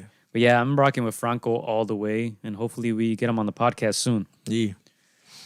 Does he get a knockout in your opinion? I say he goes. I hope so. Okay, I said he goes the distance. He still wins, but do you think he gets a knockout this time around again? I'm gonna say, man, he definitely showed the power last time out, but I think this time Maloney, witnessing what happened to his brother, I think I'm gonna try to survive those last few rounds, man. Yeah, so I don't know. Hopefully he does. Yeah. Jesus says TKO by Franco on the 10th. Okay, I can see that happening. I can see it happening. Hopefully, because last time out it was a tough fight, and you guys saw the scorecard. So hopefully we don't get any of that again. But yeah, on that same undercard, we have another RGBA boy, Raymond Muratalla, of course, friend of the show. Shout out to Puro Golpe, who's also his sponsor. Raymond Muratalla, brother of El Maestro Muratalla. He's 10-0 with 8 knockouts, 23 years old. He fought for the first time this year on ESPN on August 29th, and he's back. Still, from what I know, his opponent is TBA.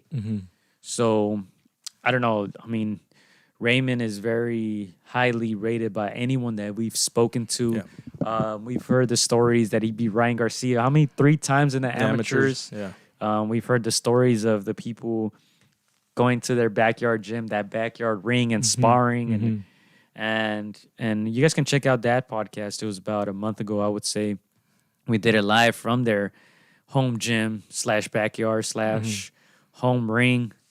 It was pretty dope. But yeah, his brother El Maestro Gabriel is injured. He had that torn bicep or whatnot, torn something there. We seen it. I gotta post a video soon. I still gotta do that, but cool peoples, man. Shout out to Mr. Gabriel, the head coach, and he co-trains Raymond with Robert, of course. So that should be very exciting. Whoever he fights is gonna be a great fight. Raymond Muratalla, definitely someone to look out for. Yeah, no, he's a very, very sound fighter, very smart, very cool and collected. It's funny. It was cool like having him on the podcast because he was able to unwind and relax a little bit. When you see him, he's very serious. He doesn't smile too much. But I think it's like that switch. It's that switch when he's in there. He's just like serious. It's all business. But yeah, we know he's gonna put up a good performance. Last time around, him and his brother were in the same card. They talked about on the podcast how it kind of affected the performance. Just seeing, even Gabe was like, "Oh, yeah, we can't be on the same card again because we have that emotion thing." And so, and they knew that Gabriel was injured, and even his brother told him that you're gonna mess up your arm because he was already kind of injured going into it. So that added more to the nerves there. Yeah. So yeah, no, Ray's been in there. He sparred Lomachenko. He sparred a lot of the names from the RGBA camp. He was sparring Salcedo most recently. There at RGBA when he was preparing for the Arnold Barboza fight. Yeah. So yeah, we can't wait to see him. Put his skills out and show what he's got this November 14th. So it's gonna be a great fight. Whoever he fights, it's gonna be a showcase fight for him. And so yeah, I can't wait to see that. Shout out to Raymond Muratalla. Shout out to Gabriel Muratalla. Shout out to Gabriel Senior Muratalla. Shout out to Puro Golpe and everybody there from Fontana. Yeah. Good peoples.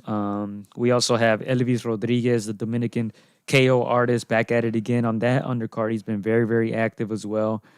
That stock is rising just like the ones we mentioned before, Edgar Berlanga and Clay Collard. Rodriguez has been very, very active. And, his celebration with the, so hopefully we see some more of that again. Joshua Greer is back after his defeat against the Filipino Mike Plania. He's back after his first defeat. He's on that card as well. So good card, man. Good card. Yeah. So you got do you give Kell Brook a chance in that fight? I gave him like a 20% chance. Okay. Still not convinced with Terrence? Still not convinced? I mean, I just want to see him fight anybody in the top 5, top 6, top 7, top 8, top 9, top 10. Anybody, man. I just heard a clip of Andre Ward was kind of saying the same thing too, because Crawford said that he doesn't need Spence, basically, for his legacy or whatnot, that he's done enough in boxing. And I feel like that's the issue with these new boxers, man. They just, for some reason, they don't care too much about these legacy fights, I suppose, as much as previous generations did. Okay. Or as much as a boxing fan does. I don't know. I took that as another way. I think he was alluding to like, these guys don't want to fight me. It's been years. I've been trying to get them to fight me. They're all on that side of the pond. They're fighting each other. And I think Andre said like they both know that business-wise it makes sense for them to fight each other. Like they're keeping all that money in home. But I think he was just more alluding to like, I don't want it. I'm not gonna chase these guys forever. Like I'm satisfied with the work I've done. Bro, he's out there chasing the last guy who dropped him. Like, come on. No, he's not. Like, no, he's not. He's chasing. He wants Arrow. He wants Pacquiao. He wants. Who else did he say? He said Thurman. Yeah, there's. He wants them. They're on that side. The only one that's gonna step up most likely. All right, is that's Arrow. enough time for him, man. I respect Terrence. I respect him, but fight somebody, man. I don't think they want to fight him. That's the problem. Is Kell Brook gonna make 147? I think so. We'll see. That should be interesting. Yeah. Let's see, fight 160 against Triple G, and then Errol Spence at 147. He's a big 147. So yeah, I think it's gonna be a good test for Terrence. It's gonna be a good test for Terrence. But because Kell Brook, You still want to? do I still want to what? You still want to see Kell Brook against Amir Khan? I still do. They're both like at the same stage. So yeah, Terrence Crawford beat both of these future Hall of Famers. He hasn't even beat him yet, bro. Kell Brook, a Hall of Famer. It's a joke. No, I mean, Who has more chance, him or Amir? him or Amir? Amir, bro. Come That's on. a good question. Who's got more? Who has a better resume right now? Amir, right? Amir has lost to more champs. Amir has who? Canelo. He has. Canelo. Okay. Did he lose to Maidana? Yeah, no, he beat Maidana. Beat Maidana, right? He lost to Lamont Peterson. He lost to Danny Garcia. Hall of Famer, right, Clyde? Yes, sir. First ballot, no Who doubt. else? He's okay. So who was he? Danny. Who else did he lose to? Brady's Prescott. Brady's Prescott.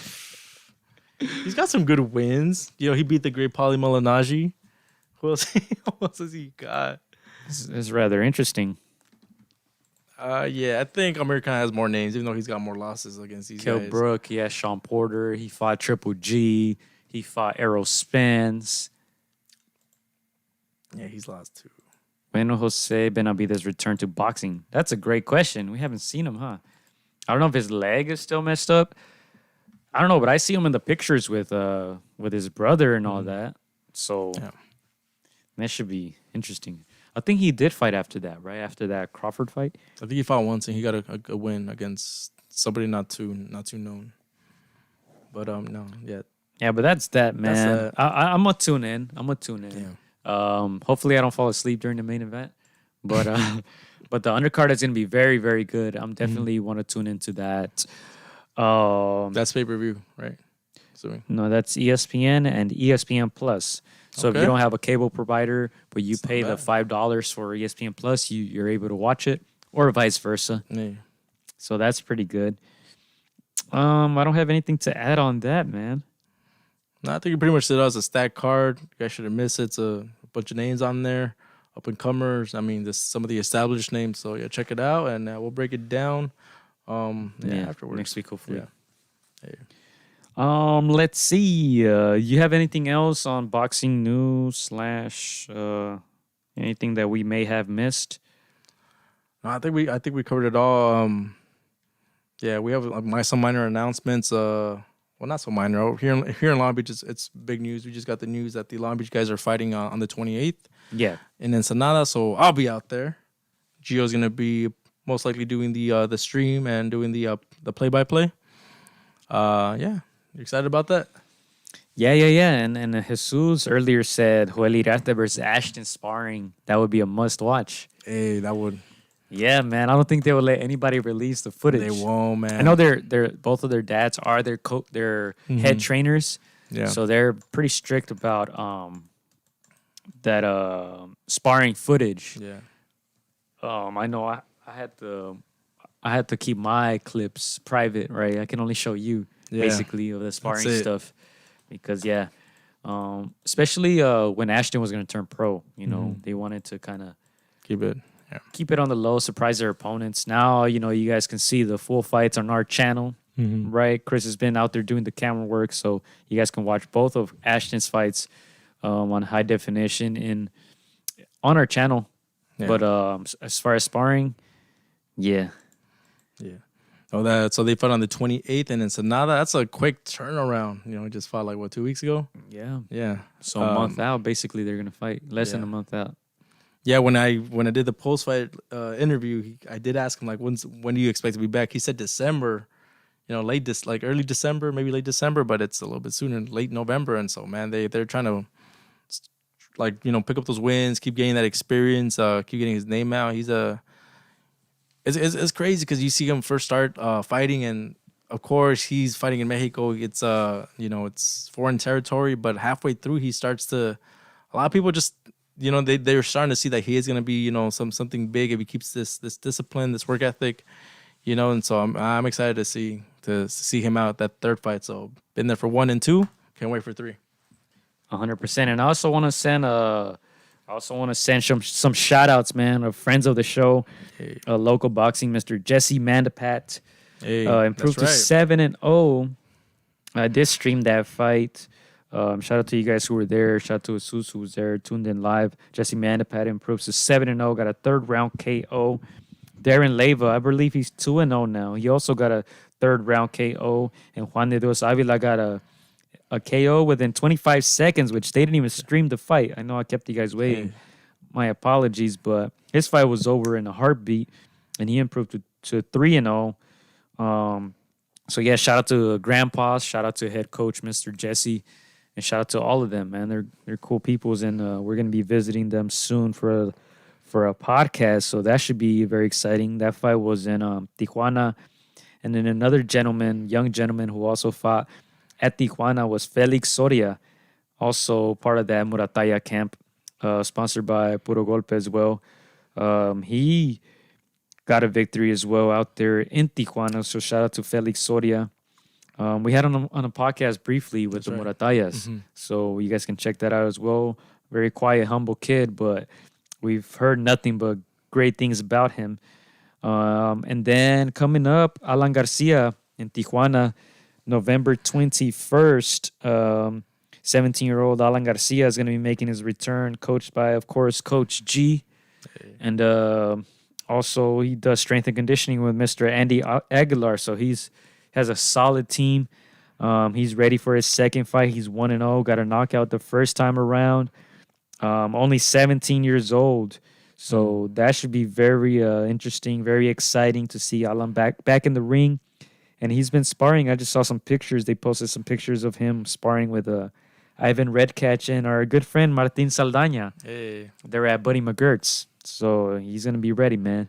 Definitely very talented young man. Alan Garcia from Kansas. Shout out to them. Hey, there you go. For me, it's just cool seeing these guys. You know, they're 17 years old. Ashton's 16. Joel is 17.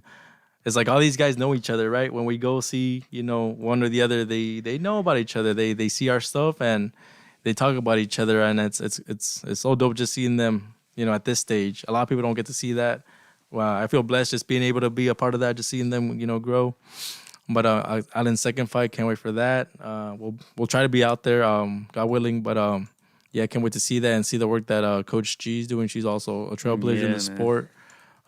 We see her, she does everything, man. Everything. Girl, I just saw her stories today that Carlos Valderas and Alan were posting of the food that they were eating for breakfast and throughout the day. Man, it looks like a buffet. Right? Those guys are spoiled. Dang, unbelievable. Man, these guys don't know how good they have it, man. If someone said to me, like if I was 17, someone would be like, "Oh, this is what you get to be a boxer," I'd be like, "Shit, let's go. Get free food, let's go. I get to eat all of this? Bang, let's do it." I just gotta lift little weights and hit this back. Let's go. Shout out to Coach G, man. She runs a very professional training camp, and you guys can follow her at Coach G Boxing, Coach GEE Boxing. She's definitely an exciting trainer, and it's all business, man. They like to have fun, but they're serious people, professionals, and you guys will see with Alan Garcia on November 21st. Yeah, with her, she got a little chip on her shoulder. She's got something to improve, and yeah, man, we can't wait to see like this fight coming up, and then the fights that are coming after that. Now, 2020's been, like I said before, it's been a little crazy, man. So yeah, it's good to see that they're getting these fights out, whether it's in Mexico, whether next year it's in the States, whether big things are coming for sure, 2021, and so it's dope just being around all these young guys, young women, like doing this for their dream, and so yeah, big news coming for 2021 for sure from all these people. 100%. And then Jesus asking a series of questions here. Thanks for being very active on here, Jesus. He says, "What are the best training gloves for heavy bags?" I wouldn't know. Yeah. You gotta ask Sean. He's the expert. Yeah, Sean. Yeah, Sean from Just Boxing. He knows everything about boxing, basically. So, and then his other question, he says, Alan Garcia versus Ashton Silva. These guys are like right there. Yeah. They both have like 2-3 fights. They're right there. 17. Alan is 17. Ashton's still 16. Alan is a little bigger, though. I feel like, what is he going to fight at 35 now, right? Yeah. And that was interesting. Just told us. Yeah. That was interesting because during the Coach G podcast, we had him on for the last 5 minutes or so, and he talked a little bit about his preparation. And they talked about that a little bit, how he actually grew a little. I mean, he's only 17 years old. So they were trying to make him fight at 30, but after his first fight, he had a little bit of a growth spurt. So that 30 wasn't looking very Viable. good anymore. Yeah. So 35 now in his second fight, and we'll see, man. He's been sparring, like I said. Ivan Redcatch, our good friend Martin Saldaña, who's 14-0, I believe. Good friend of the show as well. I saw him about a month ago or so. Yeah, okay. He was just coming back from a car accident. Yeah, I think he had an eye injury or something like that. So he's barely coming back. He's 14-0, but then I was talking to him as well because he fights at the local All-Star boxing shows. Yeah. And he was saying there's just no fights, dude. He's saying there's just no fights. Either go to Mexico or, I suppose, wait. You know, if you're not signed to a big promotional company, you're probably not going to get a fight anytime soon, which sucks. And hopefully things get better. But, yeah, man, Alan, he's been getting good sparring. I know recently he was sparring also Ryan Garcia. So, the kid is ready, man. Kid is ready. Alan is about, what, 5'10" now? He looked pretty tall last time. Yeah. He was about 5'8" when we met him. 5'8" when we met him. So. He was like 5'10" now. Yeah, because I'm 5'8". We were almost the same size, and then he looked tall last time, man. Yeah, like you say, they're 17, dude. They're gonna keep growing. It's a couple of years, so. Jesus asked, "Do we know Vic Pasillas?" Vic Pasillas. We don't know him personally, right? I've heard of his name a lot. Heard of his name. Yeah, I've heard of his name a lot, but we don't know him personally. Sean says, gloves are such a personal choice. I use Saba Super Soft Series, and I swear, oh, cool. Yeah, nice. I wouldn't know about gloves, bro. Yeah. They all look cool to me. Yeah. Back to the Alan Garcia Ashton. I mean, both of these young men have a potential to. I mean, one day meet each other. You know, hopefully if they do, hopefully it's $10 million fight. Exactly, minimum. No Canelo. 5 million purses, more than that. But yeah, these guys are both with great teams. That's a good problem to have for us down the road, right? To be like, oh shit, like we wanted to all win. Yeah, I mean, to me, if they meet each other one day down the road for life-changing money, that'd be awesome. That would be awesome. Or for a title shot, we were like ATR Promotions. Let us set it up. Give us 5%. We won't be greedy. You know what I'm saying? Bang. But yeah, those are definitely names for the future. They're the next guys who are going to keep this sport afloat, and I feel like take it to the next level. When you look at someone like Ashton, he already has 100-something thousand followers on Instagram, and he's only 16 years old with 2 professional fights. Yeah.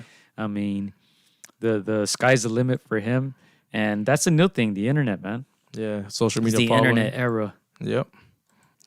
However many followers you have, based on content, based on pictures, based on, your fights, based on, collaborating, that's what's going to have you have leverage when a promoter approaches you, or when you go and meet with a promoter. You got a following, and you could put, those followers to sell tickets and stuff. So yeah, that's super important nowadays. 100%. And Shaw says he's not sponsored, and this is not a sponsored segment by that brand that we mentioned earlier. But yeah, I think, let me see if I have any more shout outs here.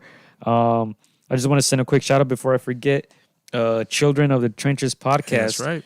The first episode has been recorded. It's in the history books. So shout out to Anthony Hez, 4-0. And shout out to Javion Cardinal, who's 2-0. They just filmed their first podcast episode, and it's pretty good. It should be up Friday on YouTube and every audio streaming platform. And just look out for that. We're filming that at the Long Beach gym. But they say they don't really want it to be a gym like setting type. Setting, yeah. Because like every boxer, they kind of want to get away from the boxing theme and the whole setting and environment and things like that. But the first episode is in the book, so you guys can follow Children of the Trenches on Instagram, and then the YouTube and all that stuff will be up soon. And then also please subscribe to AGNB Sports. That's Andy Aguilar's YouTube channel. All gas, no breaks sports. We're gonna try to put out more content.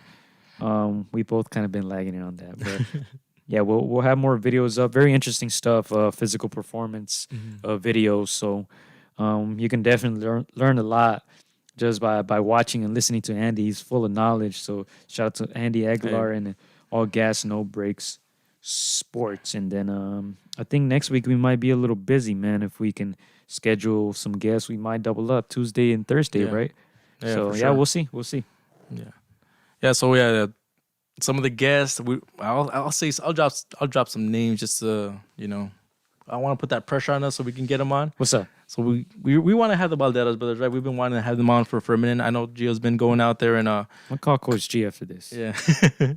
I know he's been covering them, seeing them train, and they have a story. In the sport of boxing, there's ups and downs. One day you're a promising Olympian, the next, something happens, and that's the nature of boxing, right? And so we'll get into that. We'll ask some of the tough questions, some of the they gave us a little bit during the podcast with Carlos and then Sean and Roxy. Carlos gave us a little bit, but we're gonna get more in depth to that story. They've worked with the Robert Garcia, stable out there. So we'll get a little bit more into that, and then so stay tuned. Like you said, Joshua Franco after the fight, we'll try to get him on. About that, go. I saw a video because you know how Carlos and Teofimo don't like each other. Yeah, like they always go at it. That's right. There's a video, I believe is Carlos's dad's YouTube channel. Okay. He only has a couple of videos, but this video's from like 4 or 5 years ago. Maybe more recent, where he's sparring Teofimo, and he actually kind of drops Teofimo. He makes him sit on the ropes. But I know they have some beef going on there. I gotta link that up. But yeah, Carlos is a talented young man, and Buddy McGurr is spending a lot of time with him, and Coach Andy as well in the strength and conditioning aspect of things, and Coach G in the nutrition aspect of things, and running a serious camp out there in let's say LA, right? He's from Santa Maria, but he's out here doing his thing with his brother Jose as well. So that should be pretty exciting, man. Yeah. And also shout out to Sean Garcia, who's going to be on December. Well, see, I forgot it's postponed. Yeah. Damn it, man. Damn it. I forgot even that fight is probably postponed now. Sean Garcia, who's supposed to be on the December 5th card on Ryan's undercard, that's probably postponed. So, but Sean, shout out to Sean nonetheless. Yeah. So again, we'll try to have some more guests on, try to give you guys some in-depth, try to get that scope of like what these guys are going through, what they've been through. And man, honestly, we'll ask those questions that a lot of people don't get to. So stay tuned. And they're good peoples, man. They're really good peoples. They're humble peoples, man. We have a way of asking the questions without, but I can't wait for that. I really have been wanting to sit down, patting himself on the back. Unbelievable. I've been wanting to sit down with Carlos and with Jose for a minute now, so can't wait for that one. Yeah. Also, shout out to Arnold Barbosa.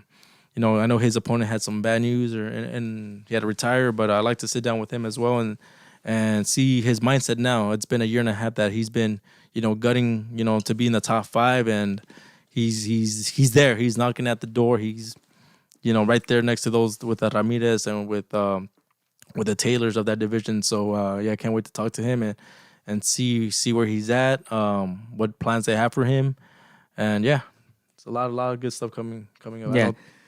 And before I forget as well, I want to plug another show that we help produce, the George Russell podcast. He's going to have a special guest on Thursday. The podcast should be out probably next week.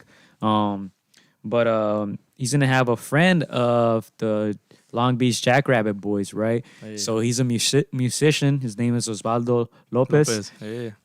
He's in the Mexican music genre. Ashton and Sincere actually came out in his music video.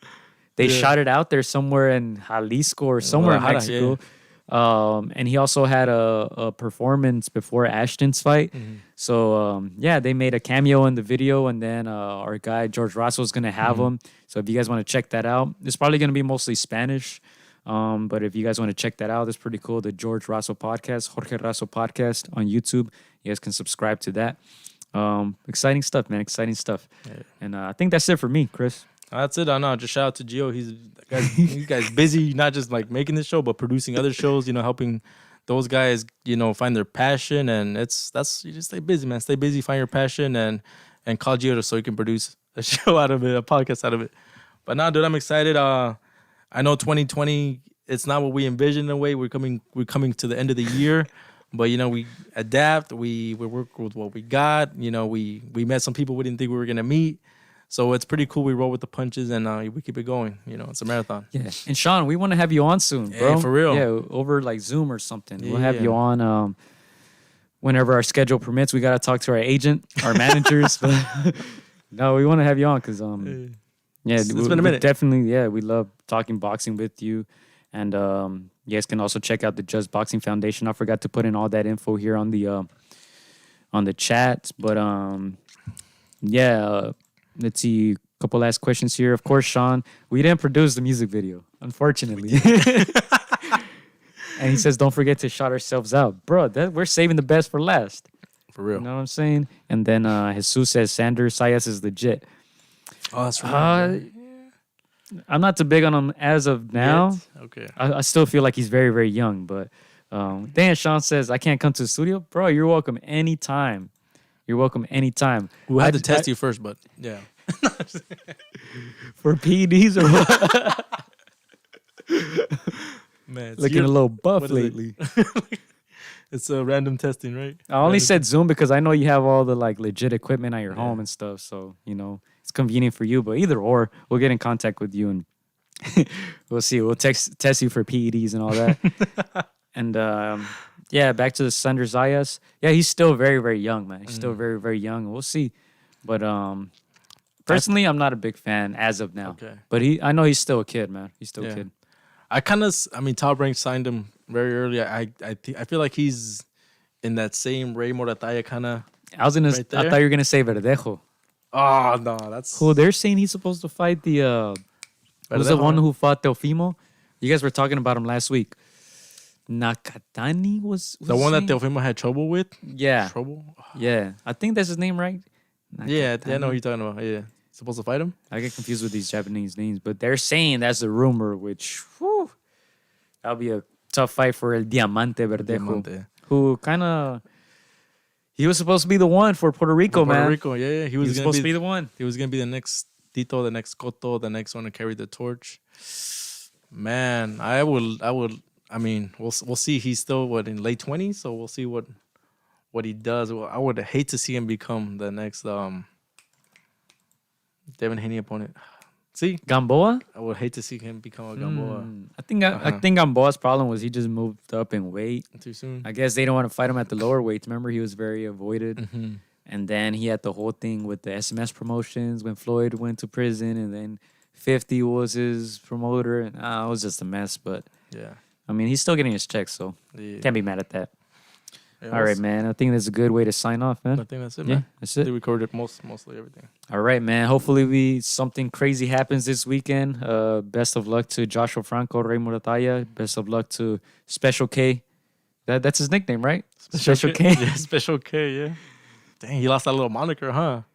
At the arrow. No He's more just special. K. He's just K. He just K. Yeah, we'll get in contact with you, Sean, so we can get you in the studio or via video chat soon. Thank you guys all for tuning in. Shout out to France and Friends podcast. Shout out to Jesus. Shout out to Gonzalo, who was here earlier. Shout out to Comics Vet. Shout out to George Russell. And shout out to Five Aside. All you guys, man. We'll be back soon. Hey, Peace. shout out to my mom. It's her birthday this Saturday. I'm gonna watch all these fights with my tío, so I'm gonna put them on Raymond Muratalla and Josh Franco. So yeah, it'll be good. Good Saturday. We're finally And gonna shout out to my mom. And I'm just kidding. we might actually do the quiniela. Shit. Let's go. Let's go. Peace out. We'll be back soon. Let's go, Mike. Let's go, mate. Let's go, Special K. Michael, you already know I said I'm a fun guy.